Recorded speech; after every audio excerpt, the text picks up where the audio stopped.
Bienvenue sur le plateau de Parole d'élus. Nous recevons aujourd'hui la vice-présidente du conseil départemental des Vosges, en charge de l'enfance, de la famille et de l'autonomie, et par ailleurs première adjointe à la mairie d'Épinal, Guylaine Jandel-Jean-Pierre. Bonjour. Bonjour. Merci d'avoir accepté notre invitation. Question rituelle, de quand date et quel sens donnez-vous à cet engagement dans la vie de la cité ? Mon engagement dans la vie de la cité, c'est en 2001. J'ai souhaité rejoindre Michel Heinrich à l'époque. J'étais très engagée dans le monde associatif de la ville d'Épinal. Et j'ai souhaité rejoindre Michel Heinrich en 2001. Et depuis, j'ai fait mon chemin à ses côtés et aujourd'hui aux côtés de Patrick Nardin. Si je vous dis que vous êtes une femme de droite, c'est quelque chose que vous assumez totalement et qui vous correspond. Et qu'est-ce que ça veut dire d'ailleurs être une femme de droite aujourd'hui ? Oh là, ça va avoir certaines valeurs. Je suis une femme de droite, oui, mais je suis de la droite sociale, la droite séguiniste. Vous savez, la ville d'Épinal, nous sommes pragmatiques. La ville d'Épinal n'est pas une ville riche et nous avons toujours mené une politique sociale très avant-gardiste. Et donc, bien évidemment, je suis dans cette mouvance. Vous inscrivez pleinement effectivement dans cet héritage. Très attaché à votre ville d'Épinal, on vient de le comprendre. Une ville qui s'est montrée, à l'instar de beaucoup d'autres, très solidaire envers le peuple ukrainien. Vous étiez les mains dans le cambouis en tant qu'adjointe des solidarités. On va voir quelques images. Qu'est-ce que peut faire aujourd'hui une commune moyenne comme Épinal face à cette chose totalement inimaginable il y a encore quelques semaines ? Comment s'articule tout cela entre le monde associatif et l'apanage de ce que peut faire une ville ? Déjà, ce qu'on a fait, c'est en lien avec le sillon lorrain. C'est les grandes villes du sillon qui ont initié cette collecte. La ville d'Épinal a répondu présente forcément immédiatement. Donc du nord au sud, Thionville, Metz, Nancy, Épinal. Mais bien sûr, les communes du territoire aussi qui souhaitaient le faire l'ont fait.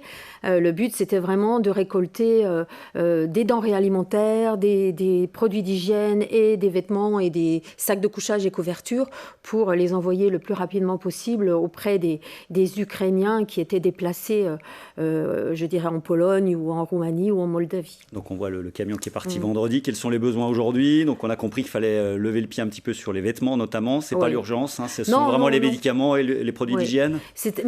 Oui, les médicaments, les produits d'hygiène, les denrées alimentaires non périssables. Et aujourd'hui, ce qui est mis en avant par les associations les plus à même de répondre aux besoins des personnes déplacées ukrainiennes, c'est de l'argent. C'est des dons financiers. Donc, si les personnes qui m'entendent veulent verser, c'est la Croix-Rouge ou alors la Protection civile, qui sont vraiment les associations, ou d'autres, bien sûr, mais déjà celles-ci, elles sont vraiment très opérationnelles et auprès des populations déplacées. Le deuxième volet, c'est bien évidemment l'accueil des réfugiés. Ça a commencé à Épinal. Où est-ce que vous en êtes ? Donc, il y a une quinzaine, vingtaine de places à Épinal Habitat, c'est ça ? Oui, Épinal est une terre d'accueil, vous le savez. Après, on travaille de manière très conjointe et coordonnée avec la préfecture. Il y a une cellule opérationnelle qui s'est mise en place la semaine dernière. Donc, bien évidemment, Épinal Habitat, mais aussi, je dirais, les associations qui ont l'habitude d'accueillir les personnes. Là, on le voit, c'est l'association Laure-Ukraine, effectivement. Oui. Et puis, ce que je veux dire, c'est au-delà d'un toit. Parce qu'effectivement, il faut un toit. Mais au-delà d'un toit, il faut un accompagnement global des personnes accueillies. Et il faut effectivement que cet accompagnement, il prenne en charge tous les besoins d'une famille. Et on voit que ce sont souvent des jeunes femmes avec des enfants. Donc il faudra bien évidemment accompagner les enfants, les scolariser, accompagner ces mamans, les aider, je dirais, à s'insérer aussi, si elles le souhaitent, sur du moyen, voire long terme. On ne peut pas préjuger au regard de cette guerre. Aujourd'hui, si c'est de l'accueil provisoire ou si on est là dans une logique d'insertion à longue durée.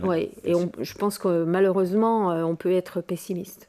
La campagne présidentielle passe du coup un petit peu au second plan et pourtant c'est une partie du quotidien des Français, je ne vous apprends rien, qui est en jeu. Votre candidate naturelle Valérie Pécresse était dans les Vosges samedi pour y parler filière bois. Là encore, on va voir quelques images. Qu'est-ce que vous avez envie de dire sur cette campagne qui plafonne, faut bien le dire. Tous les sondages le prouvent avec la marge d'erreur qui va. Aujourd'hui, Valérie Pécresse est 5e et même derrière Jean-Luc Mélenchon. Alors oui, ça reste les sondages. Les sondages, ça évolue toutes les semaines. Après, j'ai envie de vous dire, j'ai envie de vous dire que cette campagne, effectivement, elle est complètement, je dirais, occultée par ce qui se passe en Ukraine. Aujourd'hui, on a tous les yeux rivés sur, malheureusement, cette guerre sur le sol européen. Pour autant, le débat démocratique doit avoir lieu. Je le dis, les sondages, effectivement, aujourd'hui, ils sont ce qu'ils sont. On verra bien. Un petit mot sur la deuxième lame de cette séquence élective, les législatives. Vous soutiendrez naturellement Stéphane Viry dans sa quête de réélection, même si sa candidature n'est pas encore officielle.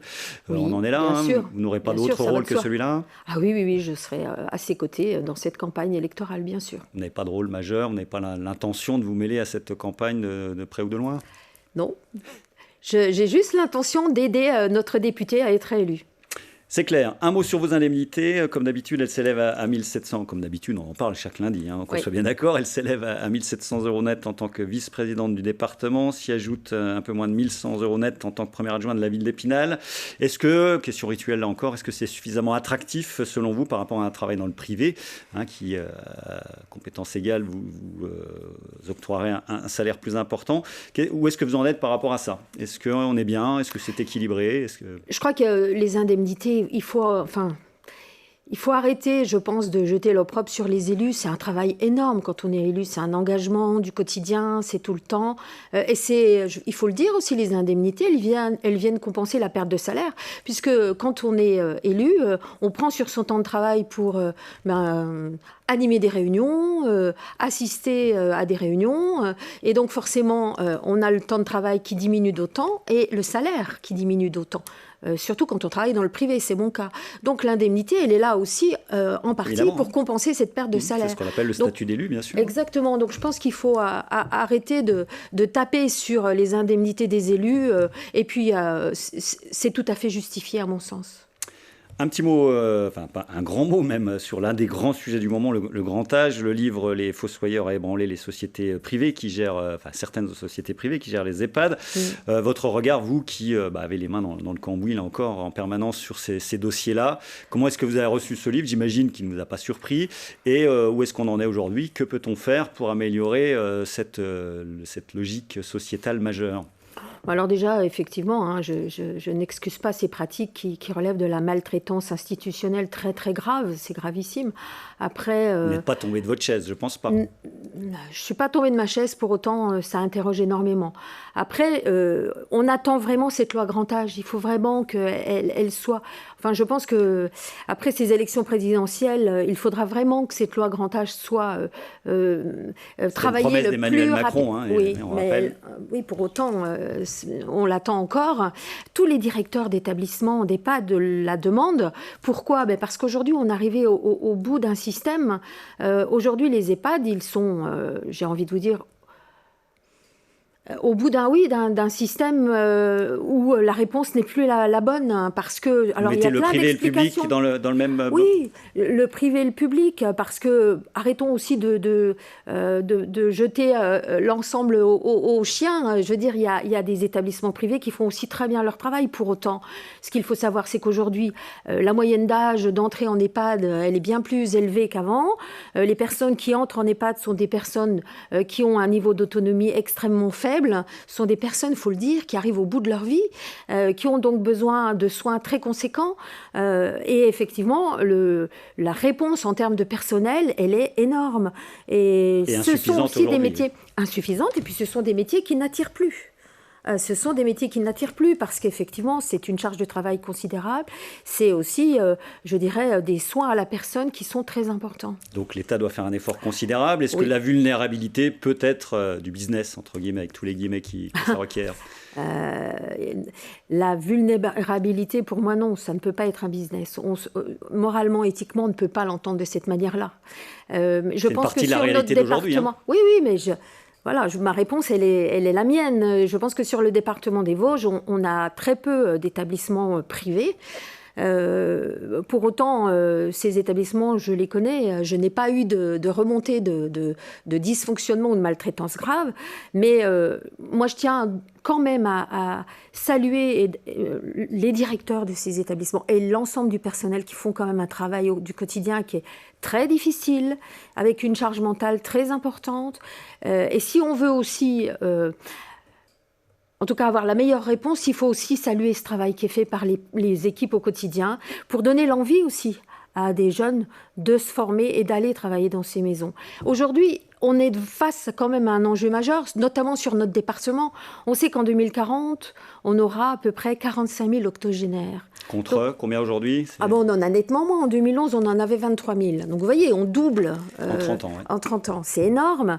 On a une réponse à apporter. Pour autant, je pense qu'il y a d'autres aussi moyens dans le parcours de vie des personnes âgées, des seniors. On a d'autres réponses à apporter avant d'entrer en EHPAD. Allez, on a compris que c'était évidemment une casquette très importante au sein du département en tant que vice-présidente, avec un budget assez conséquent. Dernier mot quand même sur votre casquette de première adjointe à la ville d'Épinal. Les grands travaux de la Cité des Images, on est d'accord, sont quasiment terminés ou s'achèvent, avec le bassin d'eau vive, la basilique qui va encore requérir quand même quelques travaux. C'est le cadre de vie, l'enjeu majeur de la mandature, là ? C'est le cadre de vie, c'est l'attractivité de notre territoire. Vous dites que l'ensemble des travaux sont finis. On a quand même lancé des grandes opérations quand même avec Épinal au cœur, par exemple, sur le centre-ville historique pour la rénovation des logements. Je parlais des projets structurants, hein, vraiment. Oui, mais pour moi, ça reste structurant parce que c'est aussi avec un habitat rénové de très haute qualité, c'est donner l'envie à des personnes de venir s'installer au centre-ville. C'est aussi le soutien à nos commerçants, c'est toute cette politique aussi de végétalisation des rues pour rendre effectivement les espaces très agréables et qui donnent l'envie d'y vivre. C'est aussi, la démographie, bien sûr, on a enrayé la baisse démographique. Aujourd'hui, oui. L'idée, ça va être d'essayer de reconquérir, j'imagine, ça passe par ça. Continuer, bien sûr, puisqu'on a commencé. Alors évidemment, ce n'est pas des chiffres énormes, mais pour autant, la ville ne perd plus d'habitants. Ça fait 2 années qu'elle en gagne. On n'avait pas vu ça depuis 1975. On est revenu au niveau de 2007. On souhaite bien évidemment continuer à développer la ville d'Épinal, la rendre la plus attractive possible. C'est à suivre. Guylaine Jandel-Jean-Pierre était l'invité de Parole d'élu. Merci beaucoup, Guylaine. Et à très bientôt. On se retrouve pour ce qui nous concerne la semaine prochaine.